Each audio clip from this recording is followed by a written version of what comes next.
let's do Impact. Jeff Hardy arrived. Hulk gave him a pep talk. We had Hernandez and Chavo versus Austin Aries and Bobby Roode. They explained last week in the show you missed. I missed it too until just yesterday, but this would be a 2 out of 3 falls championship match, and if the Mexicans lost, they could never team again. So 2 out of 3 falls. It was tied at 1 fall apiece, less than 3 minutes in. Why did they even bother? I don't know why they did a 3 falls match. So then the third fall ended up going like 15 minutes anyway. So it's not like they were rushed for time either. They just decided to do 2 falls in a minute each. It was very strange. And then in the third fall, Hernandez got a hot tag and ran wild, and he ran so wild he went to a commercial break. It was a very strange match, this whole thing. So eventually, Hernandez tries his big dive from the ramp to the apron, and he hit it the first time, and he took out both heels. He tried it a second time, but he took out Chavo. You think, uh-oh, trouble. They're going to take this to the finish, and then they're going to feud. But no. They overcame this, and Hernandez ended up suplexing both heels at once, and Chavo hit Roode with a frog splash and pinned him. So there's new champions. A little bummed we're not getting Aries and Roode versus Daniels and Kazarian after all. Well, we still can, just not for the titles. Yeah. But there you go. The 3 teams in the roster keep trading the belts. It was a very fun match by the end, but up to that point, it was very weird for a long time. It was sad that Roode and Aries lost the titles, but as I noted earlier, give the babyfaces a win in their land. Can't say hometown, so Texas. So I was happy with that. Brooke Hogan's nipples were walking around backstage. Boy, were they ever. I, at first, thought you had bought a 3D TV and not told me. They were just there. No, they were much more than just there. They were popping through the screen. Yeah. Perhaps not coincidentally, Joey Ryan appeared. He wanted to ref the women's match again. Brooke said no, said he had a match later. Joseph Park came out in a suit. Ran down the Aces and Eights for a while, called himself an expert in divorce law. The speech was so exciting that new. Over his shoulder, an old man in the crowd appeared to fall asleep. Or perhaps he may have just passed away. It was Rip Van Winkle. It really was. Yeah. So Joe said he had annulment papers. And then Devon came out and tore them up and warned Park to stay out of family business. He turned to leave, then he turned back around and he smacked Park with a chain. Taryn Terrell versus Gail came with ODB as ref. Taryn, I was dreading her actual matches. They're fine. They're totally fine, and her I don't know if charisma is the right word, but she's very wacky. She's very charismatic. All right, there you go then. But yes, it's much better as she's much better as a wrestler than she was a referee, and worlds better than as a GM. Oh, God, I'll say. What do we remember how that came about? Was somebody else get fired at the last second? How she became a GM? Yeah, like Adam Lee quit or something. So I love the idea that Adam Lee would quit, and so they threw in Taryn Terrell. Well, they threw Taryn Terrell in there. I don't remember the circumstances. All right, let's see here. So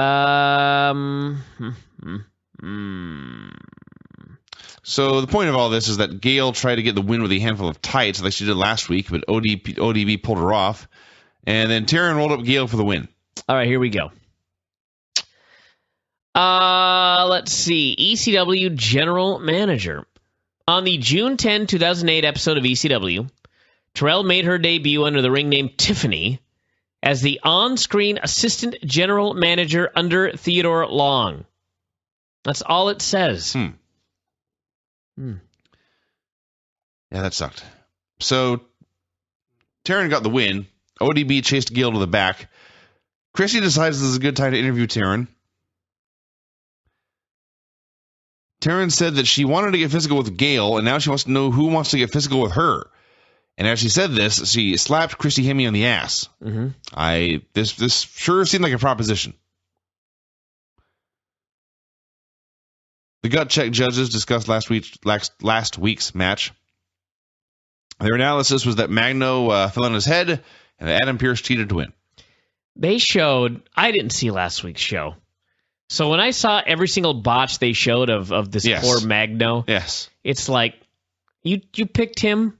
I guess we're jumping ahead of ourselves here. Well, we're jumping ahead. I just got to jump ahead. Let me just tell the story. Yeah. They cut Adam Pearce, and then they go out to the crowd, and Danny Davis goes first, and he votes no. They give Magno the mic to cut a promo, which is how can I thumbs down generous about this? All they say thumbs down. Worst promo I've ever heard. Right. No, it was very poor. Up there. And then the next, I think it was Bruce Pritchard was next. He voted no, which raises 10,000 questions. First off, why the hell did they choose Magno instead of Adam Pearce? I realize Adam Pearce cheated to win, but this is the gut check. It doesn't matter if you win or lose. Bruce Pritchard even admitted, Bruce Pritchard and I believe Danny Davis both admitted in the backstage segment that they liked Adam Pearce.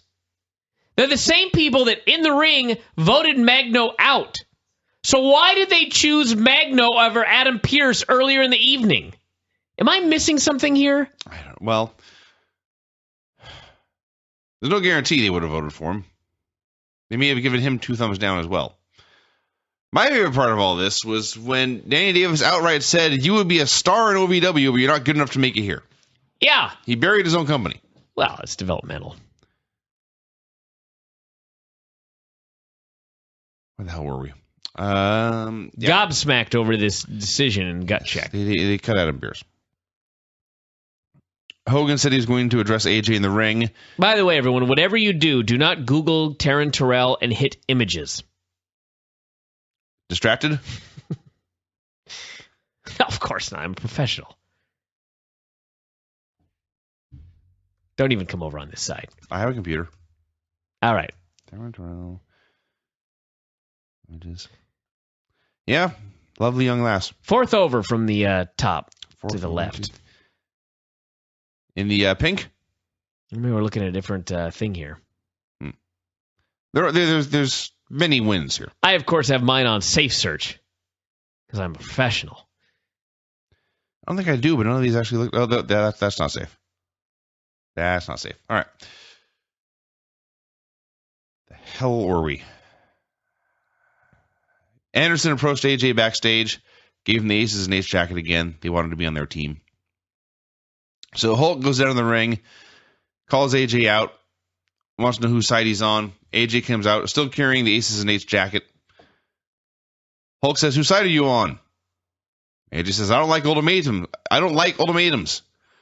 Storm comes out and says he and AJ are going to fight. Bad Influence comes out. They went almost as fast as I'm reading it here. So Bad Influence says, AJ, the Aces and Eights want you. Hulk Hogan wants you on his team. These are both losing scenarios. You should join us. I know you're mad about that whole Claire Lynch thing, but gotta admit it was even worse after Dixie turned on you. AJ seemed to be considering this offer. Storm started talking shit to him, and AJ left. And then finally Hulk said since AJ won't make a decision, he would. He booked AJ versus Storm for next week. Storm was very happy to hear that news. I love how AJ gets more and more wild looking with each passing week. Because when you're mad, you stop grooming. He appeared to have not washed his hair in 2013. It was so greasy. Oh, this is sad. Uh-oh. Then the Taryn Terrell... first off, the reason we were looking at a different picture was apparently I spelled her name wrong. But, yeah, here's her and Drew McIntyre. I'll love you on the beach. There's another one of her and Drew. Back in sunnier days, everybody. Back in sunnier days. All right, go on.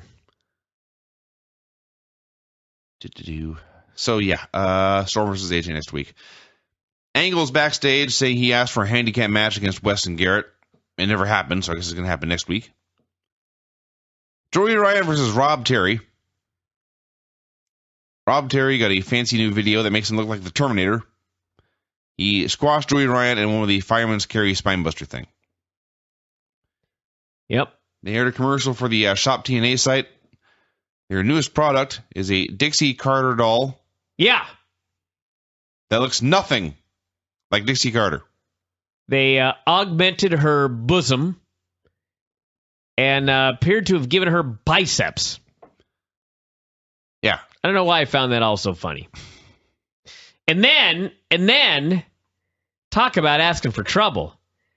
They said, tweet your pictures of you with the doll anywhere. Really? This is not like asking, begging. Speaking of safe search, it's going to be a complete disaster. They do realize that there's like a Vince McMahon doll.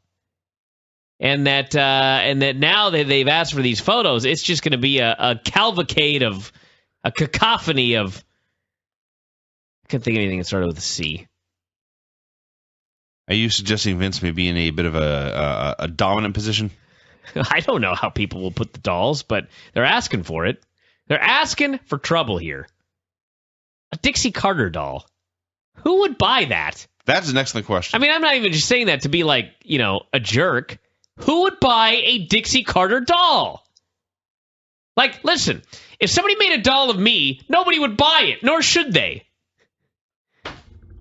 Who would buy a Dixie Carter doll? What if it were a voodoo doll of you? I hope nobody would buy it.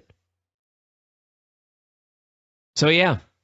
Go to ShopTNA.com. I'm going to go right now, actually. I got to see this. I got to see this doll in all its glory. Spring cleaning sale. They put Gail Kim to work.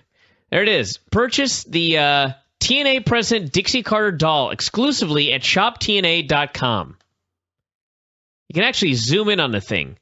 I swear to God, she actually looks like this doll looks amazingly like Stephanie McMahon. She's a powerful female executive. It looks way more like Steph than it does like Dixie. Big biceps, heaving bosom, small waist. It's amazing.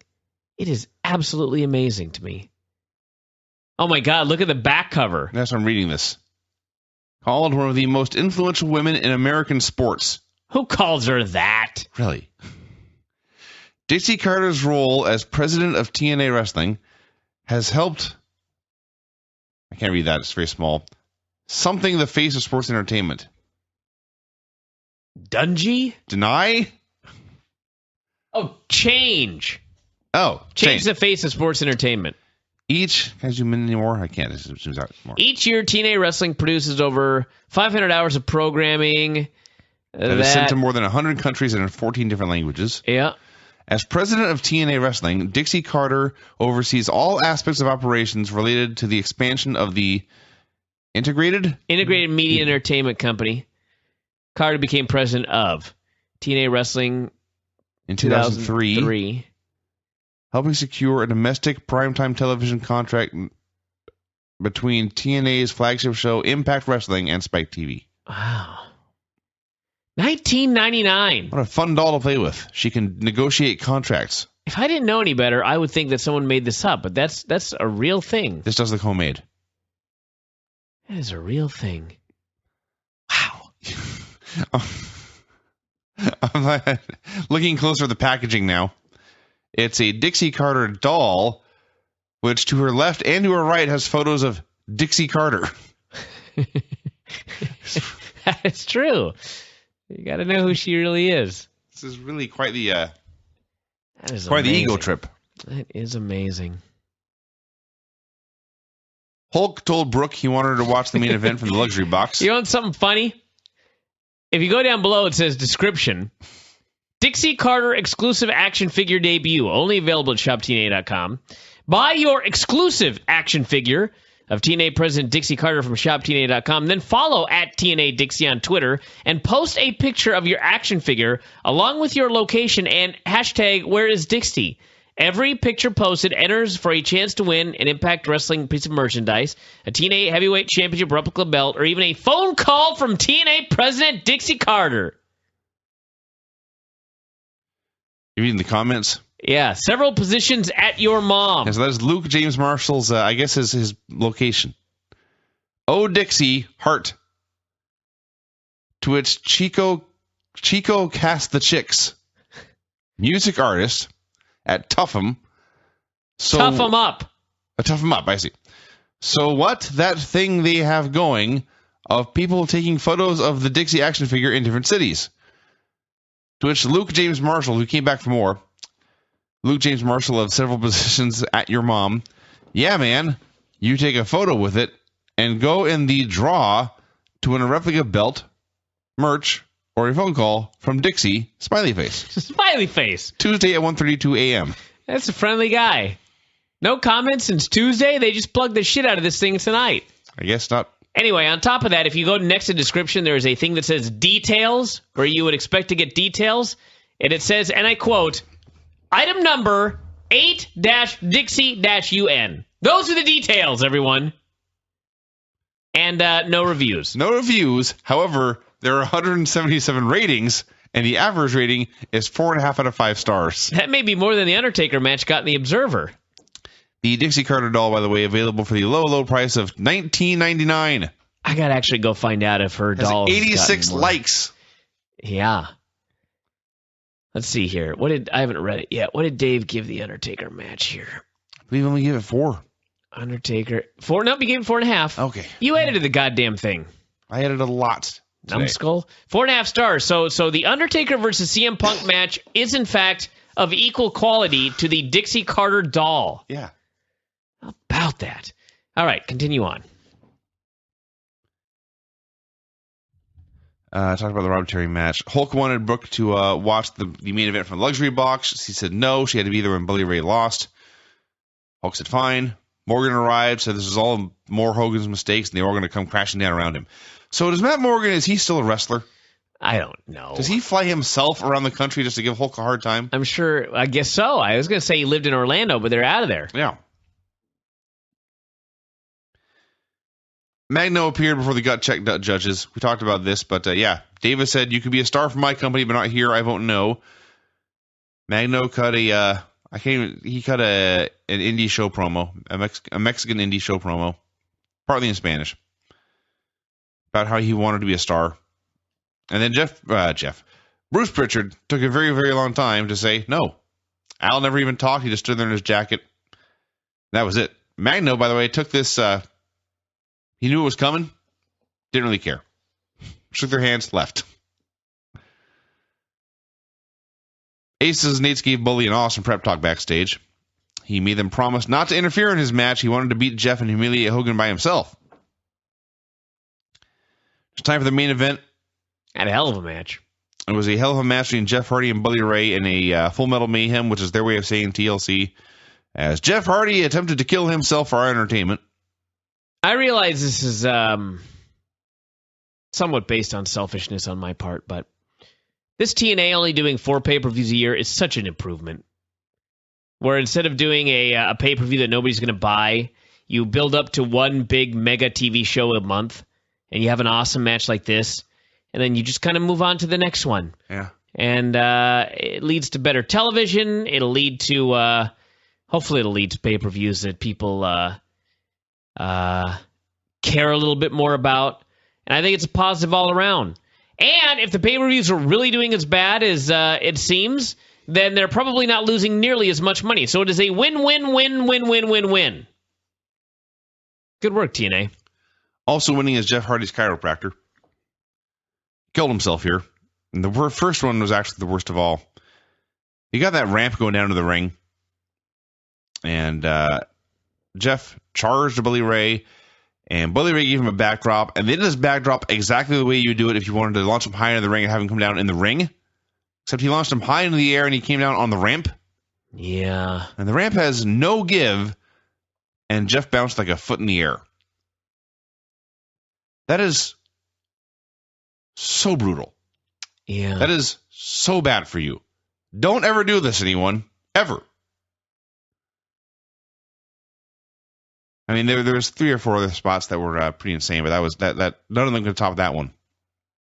So the brawl outside, Ray was getting in Brooke's face, and she flipped the bird, and then she slapped him.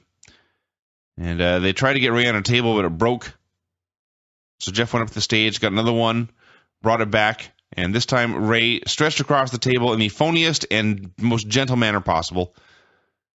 Don't want to break that thing twice. It took him 5 minutes to get a new table down there. Yeah, Jeff had a senton from the top through the floor. I don't want to make fun of TNA. table. They're trying and everything like that. But when that table broke and Jeff Hardy went and he looked for a table under the ring and there wasn't one, and then he went around to the other side of the ring and looked under and there wasn't one, and he had to go all the way up onto the ramp, I could just see him in his head going, this never would have happened in WWE. Yeah. There would have been 150 tables underneath that ring. Yeah. You know what I mean? Yeah. Poor guy. So finally, Jeff goes to climb.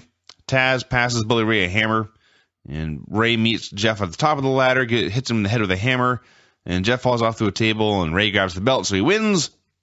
Aces and Eights all come down and celebrate with him, and that was the end of it. I thought this was a very good match. Thought it was an excellent match. Giving my thoughts on all that stuff, but I do love this format a hell of a lot better than the old Impact format. And Jeff's got to stop killing himself. You know what I mean? Please. Did he really need to take a backdrop onto the ramp? No, he didn't. And the best thing about the ramp, by the way, is the fact that now we don't have to watch Hernandez nearly kill himself with his dive outside the ring. Now he can run from the ramp, dive over the ropes, and into the ring. Much, much better. I thought it was a good show. It never feels like a show that, like, you gotta watch. You know what I mean? Like, it's just a show that every week I watch it. It's fun. I don't get annoyed by it. And then I kind of, like, move on with my life. Like, when I went to Mania, it's like I didn't see the show, and I didn't feel like I needed to watch it, and I didn't miss it. And, like, I heard nothing about it. Like, in the entire weekend, think of all the shows I went to and all the wrestling fans I saw. Not one single person, not one single fan, not one single individual that I met had anything to say about this Impact. You know? Or last week's Impact. So, the show has no impact. But as a wrestling show, as a television show, I enjoy it every week.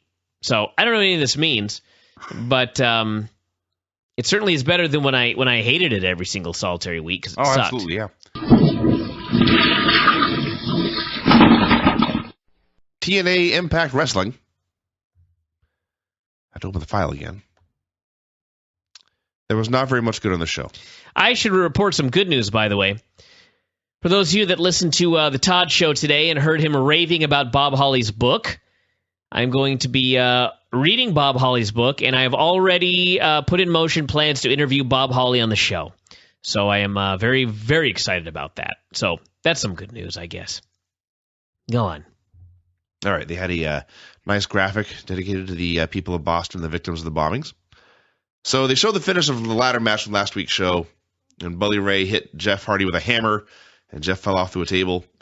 And as Jeff was being carted into an ambulance after the show, Hulk Hogan was distraught, beside himself, said he was sorry for everything.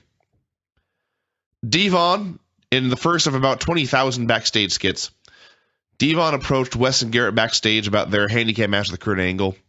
They were relaxed and telling jokes. He was pissed off, told them to get serious and take care of business. Oh my God, there's another box with wires that was just found. Yeah. Kurt Angle versus Wes Brisco and Garrett Bischoff. This actually right here on the show was where I... Gave up?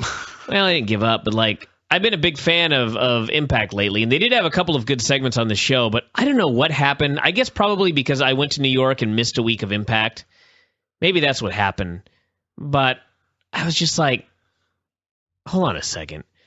Brisco and Garrett turned on Kurt, I think in January, and it's almost May, and now they're having a three-way. Like, I must have missed something.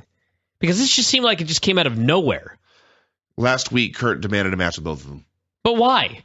Because he finally got mad over something that happened in January? Yes. It's the best I can do. He has already wrestled Wes one-on-one. That's true. So, the match was not bad. The fans chanted, "You can't wrestle at Garrett," which is funny because of the two men on his team, he was clearly the better guy in this night. Kurt made a cool comeback, suplexing the hell out of everyone. And eventually, keep this theme in mind, a bunch of Aces and Eights dudes ran out to interfere. The good guy got hit with a weapon and pinned. Yeah. That happened many times. I'm losing my voice. I'm sick, by the way. Actually, a hell of a match, all things considered. Kurt Angle carried two men all by himself. The double German suplex where Wes literally flew all the way across the ring, and I still, upon watching it about 8 times, have no idea how this even happened. It was a good match. Finish was kind of lame.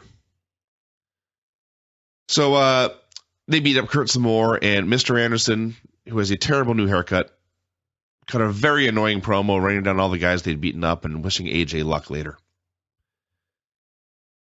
P.D. Williams and Zema Ion cut promos about triple threat matches. So Zema Ion is out there talking about how he doesn't like it because he can lose his title without being pinned. I'm thinking, wait a minute, didn't you lose the title like 6 months ago? And sure enough, Kenny King is the X Division champion. As a man with a buzzed head, and Kazarian put over buzz heads on the show tonight, this buzz head is doing P.D. Williams no favors. When you're that small, when you're that short, you need all the help you can get. And cutting all his hair off, he looks like a dude. You know what I mean? Well, yeah. So we had the three-way. It was Kenny King versus Zema Ion versus P.D. Williams. Big story here was this was the debut of Ref Cam. Hopefully the beginning and the end of the Ref Cam. You're not a fan of the Ref Cam? Nah, it just made the whole thing look, I don't know. It made me laugh because they were shooting it and it looks like a normal standard HD TV. And they go to Ref Cam and the frame rate drops significantly and also everything looks yellow and smoky. Yeah, and you're also seeing it you're seeing it from the ref's perspective where it looks phony. You know what I mean? Like if you've ever watched, everyone here I'm sure listening to this has gone to live wrestling. Sometimes you go to live wrestling and the first time you go, it goes from being like a contact sport to the ballet. And the X Division is ballet enough, but with the various camera angles and HD and everything like that, it's like I can suspend my disbelief watching the X Division, but when I watch on the Ref Cam, it's like it looks like dudes tumbling. You know what I mean? And the picture looks lame, and I don't know. I mean, it's not going to ruin my enjoyment of the show or anything like that, but I think it's unnecessary. So PD hit the Canadian Destroyer and Kenny King about a minute in, and Zema broke up the pin, and Kenny disappeared for the rest of the match until PD put Zema in a sharpshooter. Then King returned, knocked PD out of the ring. He turned around and pinned Zema Ion, which means that Zema Ion just became the first man in history to be pinned with a sharpshooter. That is exactly what happened. Magnus cut a promo saying he would beat Devon tonight. We had a long segment with Brooke Hogan. First, she and Christy plugged the new website for the knockouts. Then Brooke called in Mickie and the other Brooke. And they talked about their match tonight. And then other Brooke tried to console first Brooke about her marital woes. And they hugged. And she said all the girls supported her. We were supposed to get Devon versus Magnus. As soon as Magnus came out on the stage, Doc and Knox tried to jump him. He fought them off and kicked their ass. This gang sucks. This gang is... Yeah. So finally, Devon arrives. It took 3 of them to beat up Magnus. They hit him with a chain. The big dudes hit him with a double chokeslam on the ramp, which sounds brutal. This was the lightest, most gentle chokeslam you ever saw. And then Samoa Joe came out and scared them off. Then after the break, Joe cut a silly promo backstage saying things like, "Your transgressions will be paid in blood," that normal human beings never actually say. He called out Devon for later. They showed Velvet getting her knee looked at after the match last week. Oh, my God. She's like, "It feels numb." She had never gone to the doctor, apparently. And the doctor says, "It's fine. All your ligaments are connected. There's no swelling. Everything seems good." She says, "It feels like it's going to blow up." He says, No, you're good." So, Velvet maybe has the, I believe it's Munchausen syndrome. Where you, what's the one where you think you're sick all the time? Hypochondria. Oh, that's it, yes. We had Brooke Tessmacher versus Mickie James in a god-awful match. Well, let's be fair. It just went way too long and nobody cared. Yeah. I've seen 8 million, technically in the ring, I've seen 8 billion worse matches. It's not like they were falling down all over each other. It's not like there were blown spots left and right. It was a match nobody cared about, and they just kept going and going and going. ODB, God bless her, a very bad ref. part of the reason this was so bad is they would try to do near falls, and she'd just get there a little late, and her count wouldn't change at all. Her intensity would not change at all. She just kind of sort of count. The girls would kick out, and she wouldn't react at all. She'd just kind of get up. Very bad at this kind of thing. So Mickie eventually won with a roll-up, which is very bad. We had what I think was the best thing on the show. AJ Styles was warming up backstage. This was the second best thing. I'm not sure this was not better than the other thing. AJ Styles was warming up backstage, and down the hallway, like 10 feet away, is Kazarian and Daniels, just hanging out. And AJ looks at them, and he walks off. And Kaz and Daniels turn to follow him, and they're strutting right up to the camera, and they start bragging about how the band's back together. He's their friend again. And they start singing the Three Best Friends song from The Hangover. They walked down the hallway, and the camera stayed shot on this empty wall, and you could hear their voices from farther and farther down the hallway as they sang. These men rule. Yeah. Team 3D jumped Joseph Parker in the locker room, beat him up, left him crying in the shower. They plugged the Knockouts website again. They did this by showing the Knockouts wearing swimsuits, which is a fine way to drive traffic to your website. Mm-hmm. Mickie, after her way too long match, cut a way too long promo about how it was time to get her title back and her time to shine.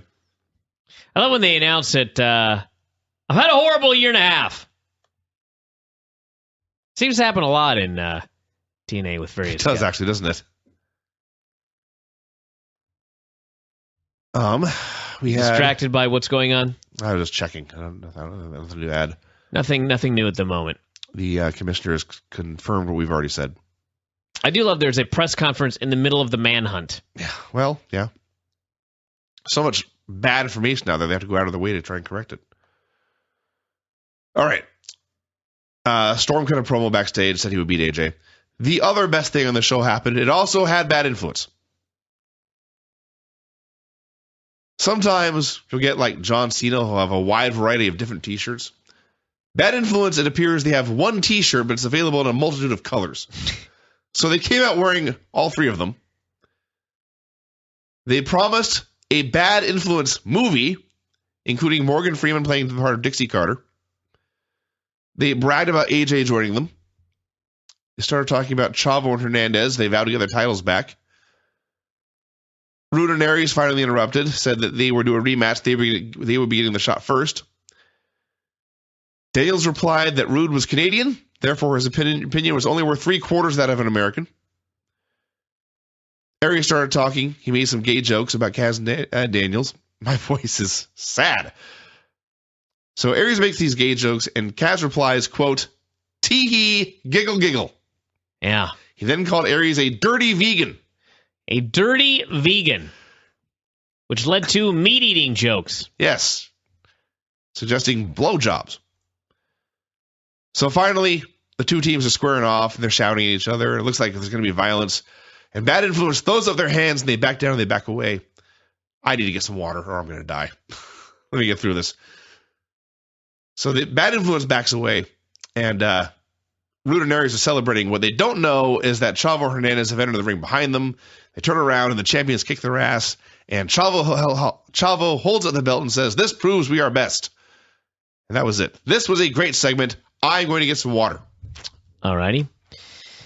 So this exact moment, we're in the middle of the press conference, and meanwhile, manhunt going on. It's gone rather quiet. Apparently, people have been told to turn off their radios. They're concerned that the radios might detonate a device, which obviously would be no good. This reporter here says, police say no controlled detonation expected, as we are watching SWAT teams investigate and collect evidence around unexploded devices. There is a photo from 7-Eleven of the suspect that is in the white hat, was in the white hat in the photos from the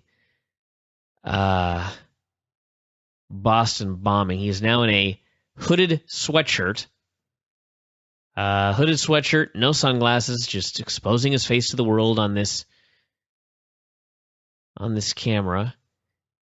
This may be when he stole the car, which happened earlier this evening. I'm actually getting a call right now from a blocked number, which I'm not going to answer. It's kind of weird. What else is going on here? 475 Arsenal possible spotting, it says. Apparently Fox News has aired footage of the dead suspect on the street. Things apparently are starting to pick up here a little bit. Vinny is back. Got a cough drop. Uh-huh. On a lighter note, everybody, I realized why my Ricola the other day could have been better. I did not roll my R. It should have been Ricola. How's that one? That was great. All right, continue with Impact. All right, I've gotten some water and some cherry honey Ricola, in fact. Great tasting, it says. Pretty good. All right. They showed Hardy being carted out after the main event last week. And they had all the heels on the roster who were not in the Aces and Eights. I guess not all the heels, but had Kenny King and Gail Kim and Bobby Roode. They're all saying the Aces and Eights had gone too far, and this was a very dangerous situation. And this is a really good, really short, easy thing to do that just distinguished Aces and Eights from everybody else. So I like this. Matt Morgan ran down Hulk Hogan's mistakes. I don't really know what he said. I can only focus on the fact that this man looks ridiculous. He has an enormous, perhaps dyed black beard, scraggly, probably really itchy, nasty. At the same time, he is using way too much gel to push his hair straight up. And it may have just been the light, but it also appeared to be frosted. I believe he does frost his bangs, yes. It's been that way for a while, actually. It is astounding. Devon versus Samoa Joe. I'm about 90% sure that Samoa Joe was out there wrestling in a skort. They went for like 3 minutes, and then, yes, a bunch of Aces and Eights dudes interfered, and Joe got pinned. They hit him in the face with brass knuckles.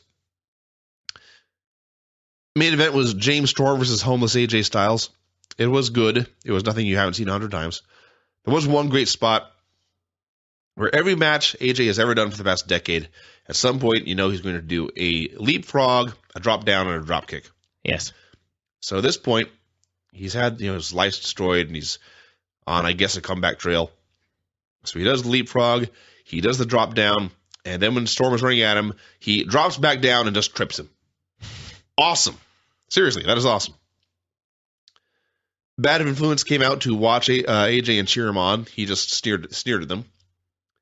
And finally, Storm went for a super kick, and AJ blocked it and put him in a wacky leg lock, and James Storm tapped out. He submitted him. Yeah. Shocking. Why do you say that? Babyface submitting is rarity. All right. So, Bad Influence hit the ring.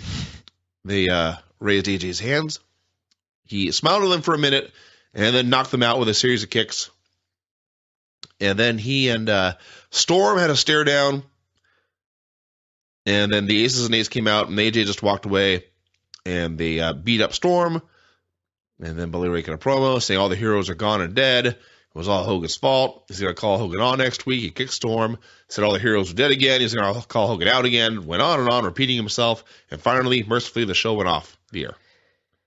Yeah, not the best Impact of all time. Not the worst of all time.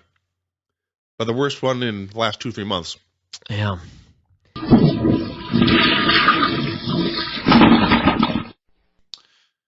Impact opened with the Aces and Eights arriving at the building. They have been walking around, they've had access to the show for like 6 months or something. This week, 3 security guards took it upon themselves to try to stop them from getting in. And Ray threatened them, and they left, and the Aces and Eights came in, and that was it. I don't know why this aired. Got a lot of emails already, by the way, for After Dark. Oh, well, there you go. About that. James Storm came out for a promo. Started talking about his match with AJ last week. He quickly realized AJ was watching from the stands. This was goofy. The dude just came out and AJ is standing there in the stands. Yeah, like Batman or something. I mean, it would be one thing if Bully started talking, and then he came out. Yeah. But no, he was just standing there, like he'd been standing there all night. For hours, perhaps. So Storm said AJ's new finisher hurt like hell, and he had been the better man that night. He started talking about the aces and eights. He dared some of them to come out. Instead, he got bad influence, including Chris Daniels in a brown leather blazer. Mm-hmm. Daniels said it was time to get rid of the aces and eights, and the only way to do that was to get Fortune back together. What a plan. Because Lord knows Fortune was so awesome. Kaz, in front of the world and everyone, forgave AJ for the cheap shots he'd hit them with last week. Nice man. Asked AJ to come down and join them. Storm told them to shut up. A 2-on-1 brawl quickly broke out. The heels kicked him in the nuts, left him lying. AJ just watched all this. And then with Storm still down selling his nuts, the aces and eights came out to kill him. Joe Park came out to make the save, but he was overwhelmed, and they put him through a table with a 3D. That was it. Indeed. So after the break, they're still out there, and Bully Ray repeats what he says. The heroes are all gone. Sting's gone. Hardy's gone. RVD's gone. Samoa Joe's gone. And he vowed to call Hogan out tonight. And at this point, the announcer started running down the show, and there was a guy behind Mike Tenay with a receding hairline and a Hulk Hogan t-shirt who had more charisma than at least 90% of the roster. And this show, it may have been 100. Very excited to be on television. He tried to make his child excited, but his child could not possibly care less. Yes, child was humiliated. So he was even more excited. Yes. Hulk showed up at the building. He had nothing to say. Tara versus Taryn Terrell was much longer than you would think, and it was not bad. It was all right. I don't know if it was good, but it was not bad. So Taryn kicked out about 1 million times, and then Tara went for her standing moonsault, and Taryn schoolgirled her and won. Robbie E. had a meeting with Jessie Goddard. She was right in the ropes, by the way. This is what happens when you do these matches on live television. Maybe the idea was that she was supposed to be in the ropes, but they sure did a poor job explaining that since they cut away immediately after it was over. Robbie had a meeting with Jessie Goddard, said that he had a match tonight with Rob Terry. If he won, he could be a bigger bro than George Washington, Al Bundy, or Oprah Winfrey. I don't even know what that means. I don't think anyone does. All I know is Jesse listened to this pep talk, and then he flexed his biceps and thought. So they had Jessie Goddard versus Rob Terry. And Rob Terry was slow and plodding and unstoppable and no-selling. He was Frankenstein with a six-pack. He destroyed both men, hit about 100 Beals, and he got the win with a fireman's carry spinebuster thing. I was not really all that impressed. No, nor should you have been. Bad Influence met with Bobby Roode. They were still after a Fortune reunion. Apparently there were 5 guys in Fortune. I've forgotten this.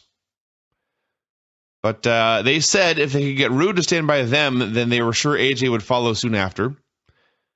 He was concerned about his tag team with Austin Aries. Wanted to know if Aries could tag along. He said it would be better with just 4 guys. And Roode didn't really say anything. So they left. Then we saw that Aries was listening to this and smiling. So Fortune did have 5 guys, but they claimed it would be better with 4. Yeah. Okay, just make sure all that cleared up. That's as I understand it, yeah.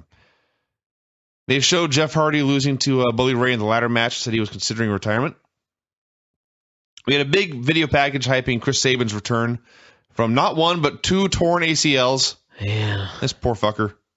Good for him, he's coming back. Been gone 2 years. Essentially, yeah.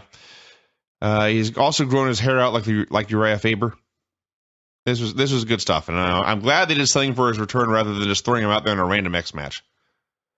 Which I guess it will be anyway, but at least they hyped it.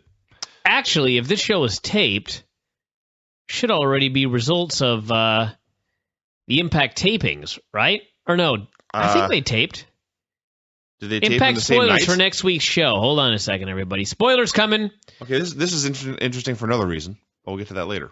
Chris Sabin beat Zema Ion and Sanjay Dutt in a 3-way in his return to TNA. Very good match. All 3 looked good in a short, tight contest, it says here. Well, it's good. It is good. So he didn't tear another ACL here. Excellent news. Chavo Hernandez versus Roode and Aries. They showed a video of Aries confronting Roode backstage. Said he'd heard the conversation. He said he and Roode were not friends. Roode wanted to go reform Fortune. That was fine. But that group never accomplished anything. And if you stick with me, we can regain the tag titles. And he actually sounded more like a dick than I do here reading that same speech. So Daniels was out there doing commentary, burying Aries at all opportunities. Every time something went wrong for their team, it was Aries' fault.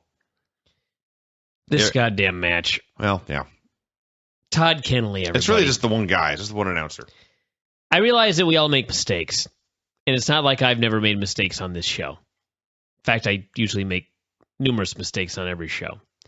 But this dude had no idea who the tag team champions were. And granted, part of me was like, I don't blame the guy. But Hernandez and Chavo just, like a couple of weeks ago, won the tag team titles in Texas. I remember this. It was in Texas. That's why they won the tag team titles. Todd Keneley could not figure out who in the hell the tag team champions were. He constantly referred to Roode and Aries as the champs, said they were fighting to retain. Yeah, he said the champs were fighting to retain. Or no, he is specifically talking about Roode and Aries, not just like the champs.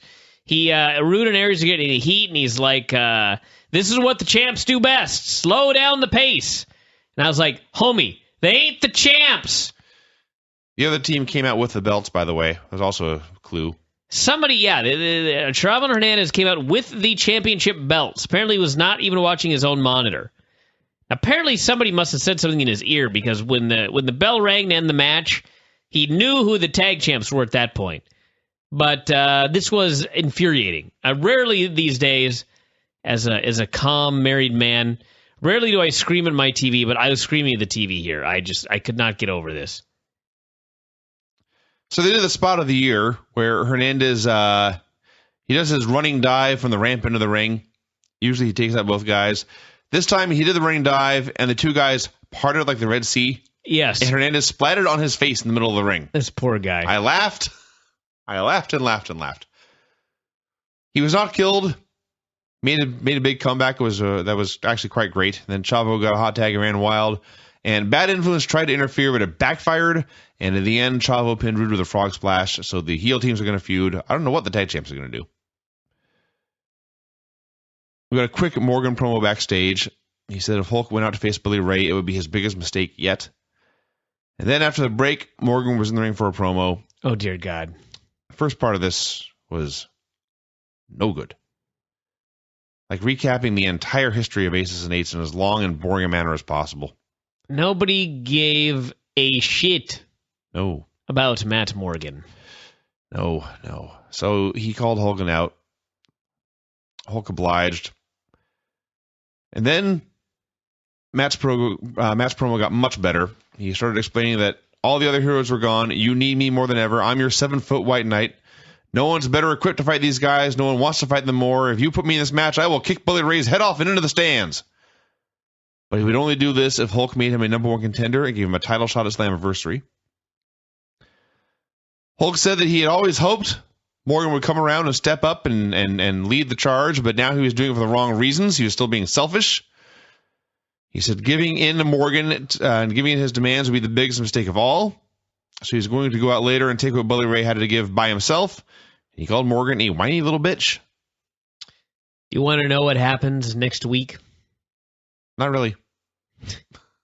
All right, I'll make you wait. Okay. You can get infuriated next week. Do you want to tell me what happened next week? No, you have to beg. Aces and Eights had a meeting backstage. They were laughing at what they had done to Joe Park. And I'll tell you what happens next week. After all of this bullshit for months, they do Matt Morgan versus Sting, with the winner getting the shot at Slammiversary, and Sting beats him with the Scorpion. Oh, God. I shouldn't be infuriated because I do not want to see Matt Morgan in main events on TNA. But it's funny. I don't get it. I don't get the Matt Morgan thing. Like, you know what I mean? He's tall. I know. Looks good in airports. I know. It's 2013. I know.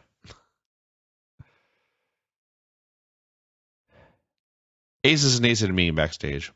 They were laughing about what they had done to Joe Park and what they were going to do to Hulk later. And then Bully Ray, I guess he keeps going back on his word.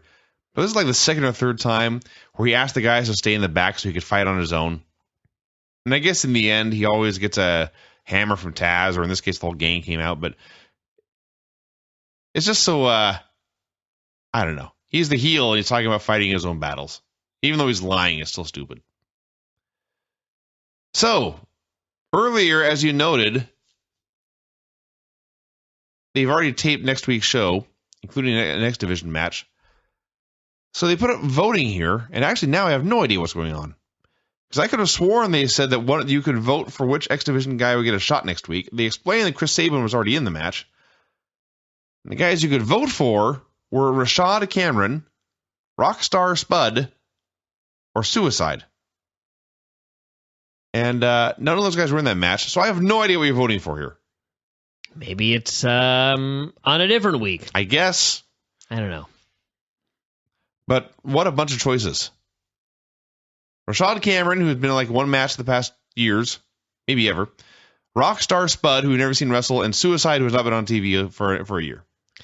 I did laugh when I saw this Suicide. X Division is pretty slim. Yeah. So what happens? Every match has to be a three-way. You got to come up with some stuff. That's also true. Mickie James versus Velvet Sky for the women's title. They actually did a hell of a job building this up throughout the show, so that by the time it came out for the main event, it actually seemed important. Believe it or not. I swear to God, that's true. So Mickie looked good in the pin-up sense, and then also in the action sense. All her wrestling and stuff looked really good. Velvet did not. I was certain, between the build and the fact that Mickey's physique looked like it was at its best possible point, I was certain she was winning the title. I was wrong. Did their match. The gimmick is that Velvet is selling the knee that she claimed was hurt last week, and the trainer said was not hurt. Only Velvet Sky sucks. So she would like run around and throw a bunch of kicks, and then take one step and grab her knee and collapse. Happened a few times. You know, there are some people that can sell an injury and make a match a lot better. And then there are some people that, like, they're really not very good, and so then they have to sell an injury to make themselves even more handicapped. Yeah. And it just makes the match god-awful. That's what happened here. Velvet was so horrendous in this match, trying to sell the knee, and it's like, at some point she couldn't walk because she'd fall down, and then later it was like, Mickie went for a DDT, and she stood up on her feet, supporting Mickie above her head, and threw her across the ring. Yeah. Your knee held up for that? Yes. I don't believe this. This is fake. This is fake. This is not on the level. So, after all that, Velvet, who sucks, rolled up Mickie, who is good, and Velvet won. That is a fact. And there was one particular female fan who adores Velvet Sky, and she was standing up and applauding and squealing with joy. And I'd say squealing. It was very annoying. This match was not very good. No, it was poor. Bully Ray and Devon had a meeting in a stairwell somewhere. Bully accused Devon of lusting after Brooke, his wife. To which Devon replied, "Of course I do. Look at her." And Ray said, "Well, I'm done with her. Do whatever you want." This meeting was awesome. Ray once again talked about destroying Hulk. Brooke tried to talk Hulk out of doing this. Hulk said that in the end, all people would remember if he was a good man or a bad man, and he wanted to prove he was a good man. He told Brooke he loved her, and he hugged her goodbye. Because he was going to be killed. Yeah. So Ray came out for the main event angle. He called out Hulk. Hulk came out without crutches. It was funny, because he had no crutches, and he was moving at a regular pace down to the ring, and you said, "Hulk looks good." And I thought, he does. And your wife said, "What's wrong with him?" Standards are different for a normal human being. Yes. She looked at Hulk Hogan, and he looked like he was 200. Yes. We looked at Hogan, and it was like, God damn, guy's moving great. He looks only 125. Here's the thing with Hulk. He didn't walk down, for Hulk Hogan standards, he walked down the ramp great. Problem was, once he was in the ring and he actually had to do some stuff, this guy's legs are shot. Yeah. I mean, he wears the black pants, but you can tell his legs are just.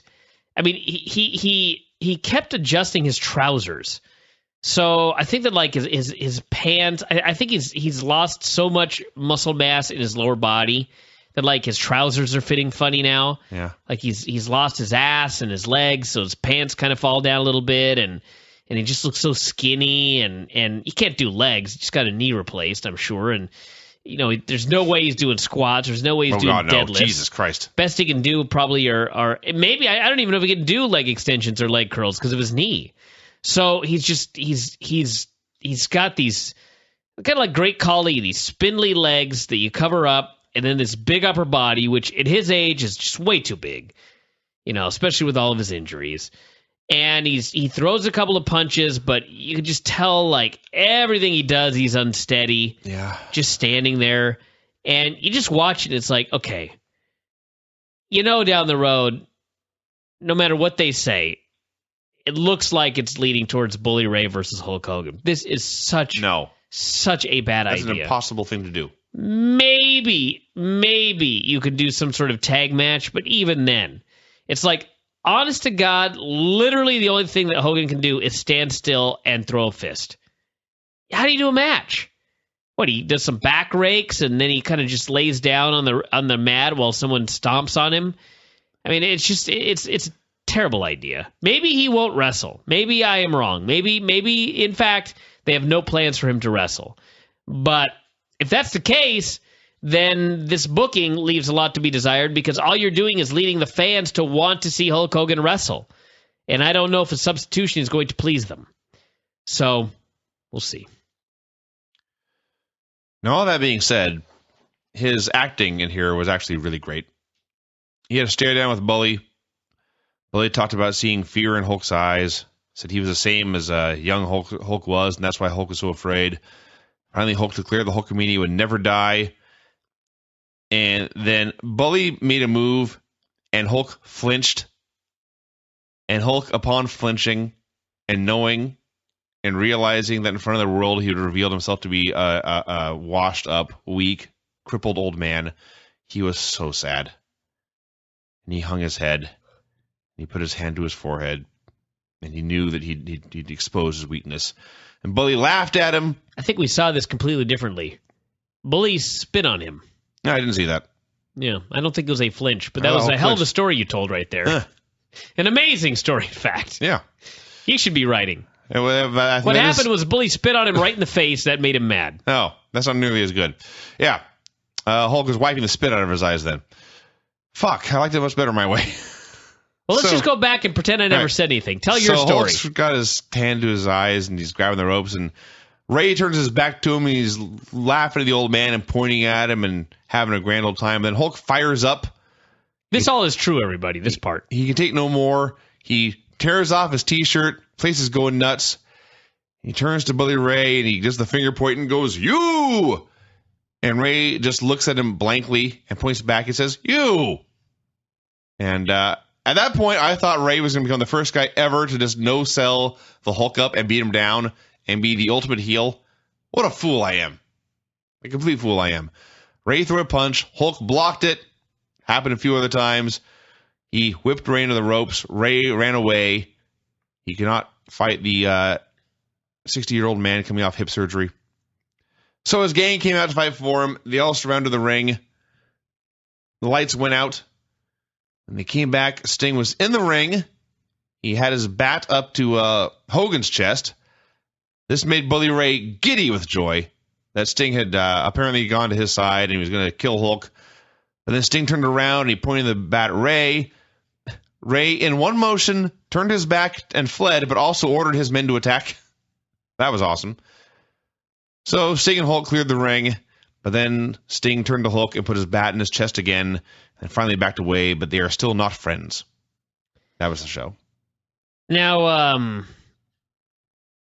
maybe I'm just like out of my mind, but I always thought that the U was something that the fans had created for Hulk Hogan. I always remember he's pointed forever, But was he the one that screamed "you," or was that something that the people added to his act? Like the fans added that to his act in the last few years. I think the fans, well, the last decade or so, they've added it. But I think the fans started it, but he is taking it from them. Yes. Yeah. Yes.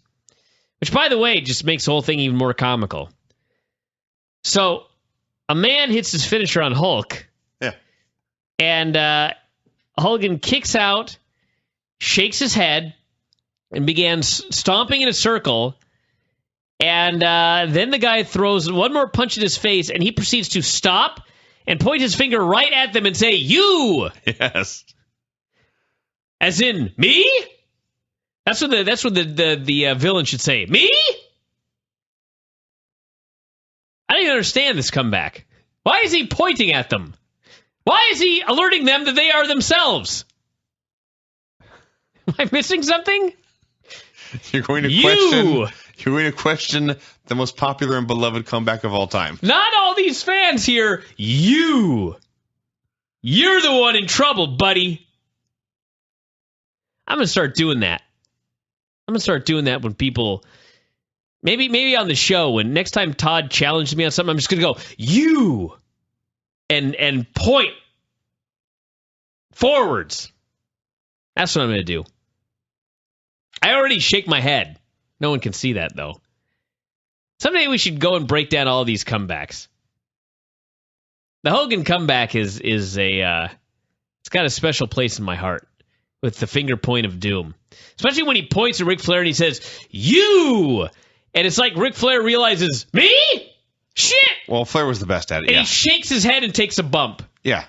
Flair sold the finger point the way some people sold thumbtacks. Like maybe Ric Flair, when he's attacking Hulk Hogan, he actually thinks he's someone else. But then when Hulk Hogan points at him and reminds him that he is in fact himself, then he's like, "Shit! This is where I take a bunch of high bumps and backdrops." Anyway, everybody, with that said, this was an edition of Impact. I was not blown away by it. Wasn't a bad show, but wasn't a great show. And a lot of women having live matches, which wasn't the best thing in the world.